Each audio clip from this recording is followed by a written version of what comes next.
Hi guys, hope you're all well. Today I'm going to speak about the defeminization of the male species on this planet.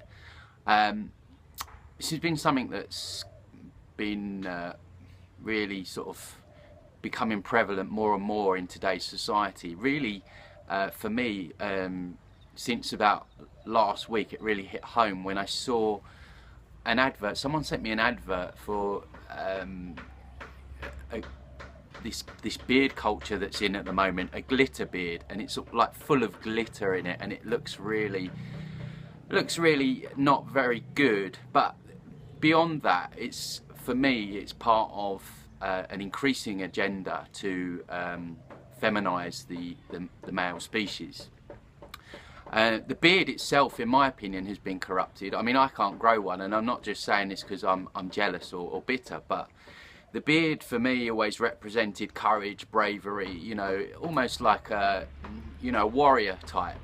And you see everyone with them now. They're really popular, but the men that generally are donning them, they're not really doing anything in the world, anything to really change things, to you know, to mark their stamp, to benefit future generations. I don't see this beard trend as being a trend of up and coming warriors at all.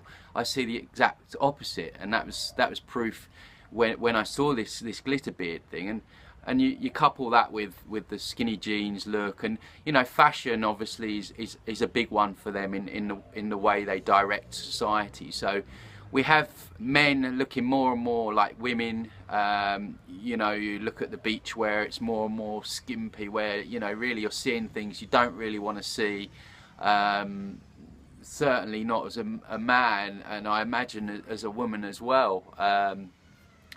And you know, they're making us look more feminine. The big part of this, though, is actually they're making us act more feminine as well. It's not all down to them. Obviously, we have a choice as conscious beings whether we want to step up to the plate when we see things not going on that should be or that shouldn't be. We all have that choice, but there are certain things that they are doing to men, which is basically messing us up and turning us more into women, more like women. What they're doing is you've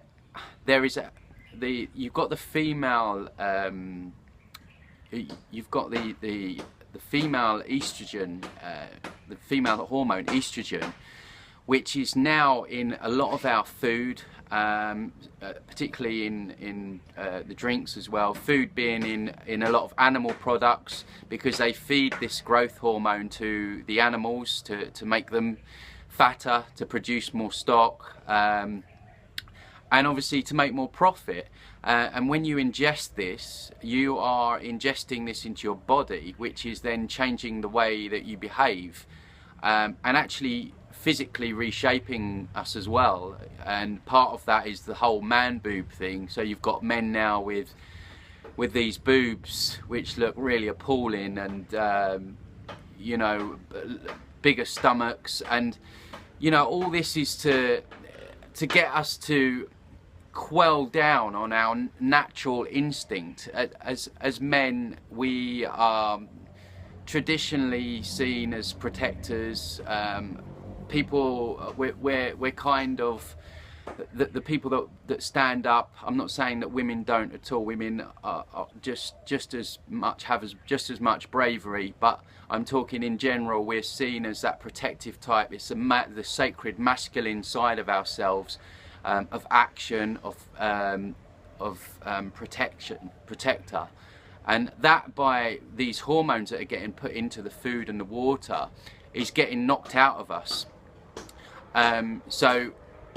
So we are basically being changed. Our very nature of how we are is being changed. And what that does is, when you quell that spirit, when you quell that masculine side, you take that warrior type out of the species, whereby you can easily or more easily control the population. If you've got a population of men not willing to stand up in the face of tyranny, then as a dominating force, that's perfect for you. So it's something to be aware of. I mean, I don't eat meat anymore. It's not just in meat, it's also in plastic as well. In the plastic water bottles, there's estrogen in the plastic, on the food. This estrogen is getting into us from all angles, and obviously it doesn't help women either, because an increase in estrogen increases depression. You get a higher rate of cancer. I don't know all this too well, but the menopause is worse and things like that. So it's something to be aware of, both from both sides of the coin. The other way that they're doing this to us is via TV programs. The man in the films nowadays, if he stands up or anything like that, he's seen as overly aggressive and in some cases evil, and we're taught to be via subliminals in the films, like overly sensitive. I'm not saying that sensitivity isn't a good thing, of course it is, and empathy is real, that sacred masculine side, that sacred feminine side as well.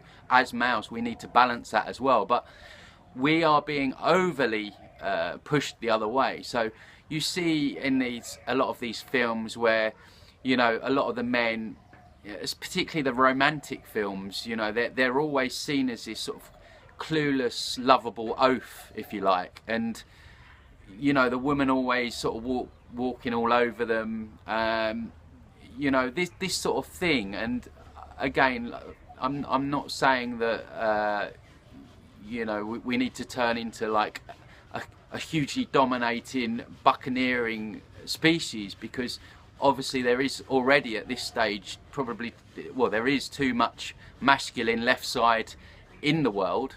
But like I say, it's all about balance, and we need to be aware of this agenda, because basically we have got not everyone, but generally a race full of male pussies, and I see it myself with friends that have children, and that, you know, they say, Tone, I know what's going on and blah blah blah, and then what are they doing about it? Nothing, because they're scared, or you know, they've lost that ability. They've lost that innate masculine ability to stand up for what's right and protect their loved ones and protect their families. So we need to be very careful, and be careful what we're looking at when it comes to fashion, in terms of television. Careful what we're eating, as we know. I mean, most of what we eat is toxic anyway. It's very difficult to get good food inside yourselves, but to be aware of particularly the meat aspect there. And again, this isn't saying anything to detriment to women. As I've already said, you know, that the world is overly masculated. Left brain there is way too much. We need to. The sacred feminine is also being destroyed, as you know, men are encouraged to behave more like men. Sorry, women are encouraged to behave more like men. So we're seeing this sort of concoction of the two, where there's confusion, and when you have that confusion, as I say, as a dominating, controlling force, it's a lot easier to control the species. So yeah, we as a whole, we definitely need more feminine in the world, but to be able to get to that place, we also need the men to stand up as well, and of course the women as well. They're just as capable, and you know, in many cases, if not better. So I just wanted to bring that to everyone's attention, because it's not something many people are talking about. And when you're looking at where they're directing things, and things are really picking up now, things are getting really, you know, there's more and more lockdown, and it's vital that we as men have get in touch with that side of ourselves again. You know, we need to wake up to the fact that we are actually men, and we do have families, we have future generations to protect and to care for, and we have to act upon that. Once we become aware of knowledge, then you know, we might as well not exist. If you come into this knowledge and you know, you can't find the balls to do anything about it, you know, what's going on there? You know, as I say, partly it's the food and the manipulation, but the other part is down to personal choice. And you know, I would encourage people that are becoming aware of this information, you know, act upon it, let others know, stand up, find that sacred masculine side of yourself, the side of action, once you've got the sacred feminine side of care, which is obviously giving a shit. So yeah, I hope this is helpful and it brings some things to people's attention. It's probably quite a controversial thing to talk about, but you know, it needs to be brought to people's awareness. So I hope you found it interesting, and I'll speak to you soon. Thanks.